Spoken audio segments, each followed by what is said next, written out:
Hello everyone, so if you want to add a fingerprint to your Motorola Edge 50 Pro, first of all, open up your settings. Now you're gonna scroll down and find your security tab. Here it is, security and privacy. Now you are to set a screen lock. Set a screen lock. First we are to set any kind of PIN code maybe, so let's set a PIN code. Alright, press next, confirm your PIN code.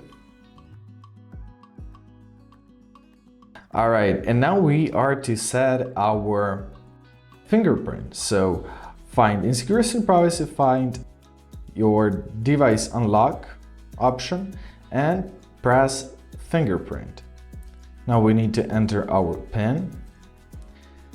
And now we will set up our fingerprint. Set setup. Press got it.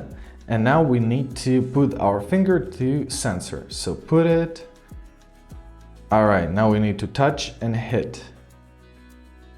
And we gotta change the direction of our finger a little bit. So simply follow the on-screen instructions.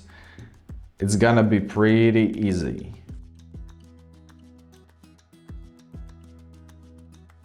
Alright, your fingerprint added. If you're satisfied, you can press done. If you want to add more fingers, or maybe you want to add another person's finger to your phone, so simply to add another, I'll press done at this point. You can name your fingerprint, I'll name it my finger. Press OK. And now basically that's it. We've got our new fingerprint set. So let's try it out. Let's turn on our phone. And I've just unlocked it with the finger successfully. I hope this video is helpful. Thank you so much for watching and have a great day.